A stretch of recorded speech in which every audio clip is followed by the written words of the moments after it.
All right, today we're jumping into a really powerful passage in Matthew, chapter 11. It's a place where Jesus delivers one of his absolute harshest rebukes, and then, in the very next breath, offers one of his most intimate prayers. Now, how do those two things fit together? Well, as we're about to see, they actually reveal a single profound truth about who really gets to see God. Let's dive in. So to really get to the heart of what's happening here, I want to start with a question. And it's a tough one. What could possibly be worse? What could be judged more harshly than just outright wickedness? I mean, think of the worst things imaginable. What could possibly top that? Well, the answer Jesus gives is, honestly, it's pretty startling. He says the most damning thing isn't how low you sink into depravity, but how high you were lifted in opportunity and then just ignored it.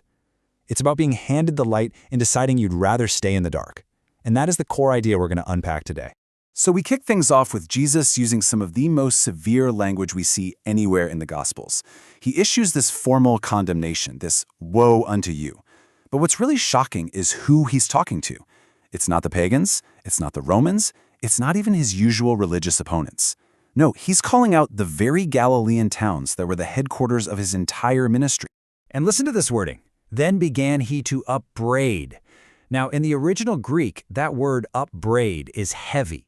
It means to scold, to reproach, to really lay into someone. And the reason is so important, it wasn't because of something they did wrong, but because of what they failed to do. They had a front row seat to the power of God, and instead of changing, they just got used to it. And we're not talking about random, obscure villages here. You had Chorazin, a place that saw miracle after miracle. There was Bethsaida, the hometown of some of his closest followers, Peter, Andrew, Philip. And then there's Capernaum. I mean, that was Jesus' home base, his operational headquarters for his entire ministry in Galilee. These places were absolutely saturated with his presence. And the comparison he makes next is just stunning. Tyre and Sidon, in the Old Testament, these cities were legendary for their pride, their wealth, their pagan worship. They were the poster children for godlessness. And yet Jesus says that if these total outsiders had seen what Chorazin and Bethsaida saw, they would have repented. They would have put on sackcloth and ashes, which was the ultimate public display of total brokenness and grief. But the warning hits its absolute peak when he turns to Capernaum. He says the city was exalted unto heaven, lifted up to the highest privilege imaginable because he lived and worked there. And then he brings up Sodom, the one city in the entire biblical story that stands as the ultimate symbol for depravity and judgment. And the claim he makes is just breathtaking, that even the people of Sodom would have turned from their ways and been spared if they had seen what Capernaum was seeing every single day. So, what this all boils down to is a fundamental principle of divine justice. Accountability is directly tied to opportunity. Capernaum was given everything. They had Jesus himself teaching in their synagogue, healing their sick. Sodom had none of that.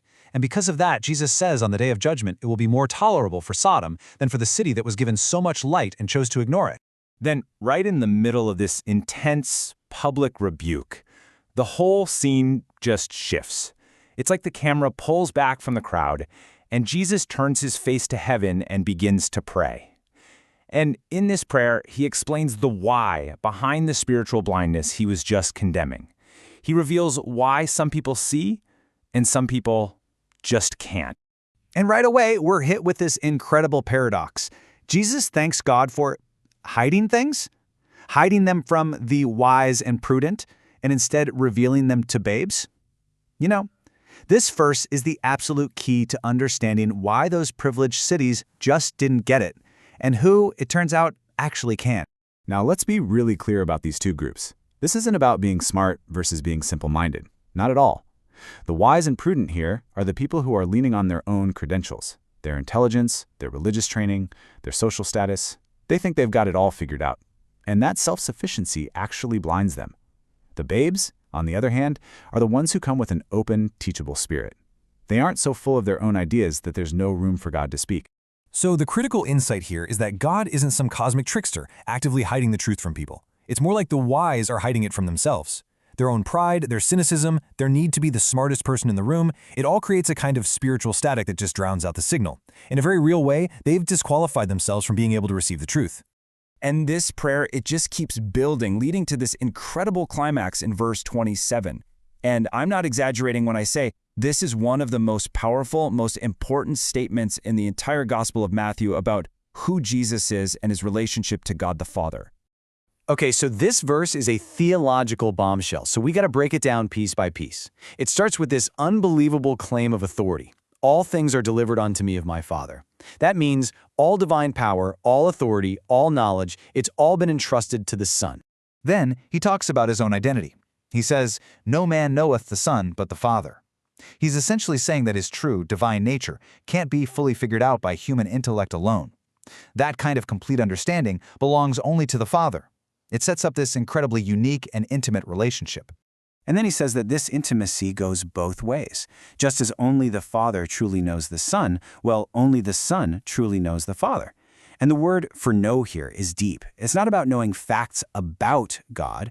It's an intimate, experiential understanding of God's very nature and character. In this last part, this is where it all lands. This connects everything. Since the Son is the only one who truly knows the Father, he becomes the exclusive gateway for the rest of us. He is the sole revealer, which means that really knowing God isn't something you can achieve through human wisdom. It's not a prize for being smart. It's a gift, a revelation, from the Son to those, the babes, who are humble enough to actually receive it. And that brings us right back to where we started, leaving us with a pretty searching question, doesn't it? The people of Capernaum were blinded by their privilege. The wise and prudent were blinded by their own sophistication.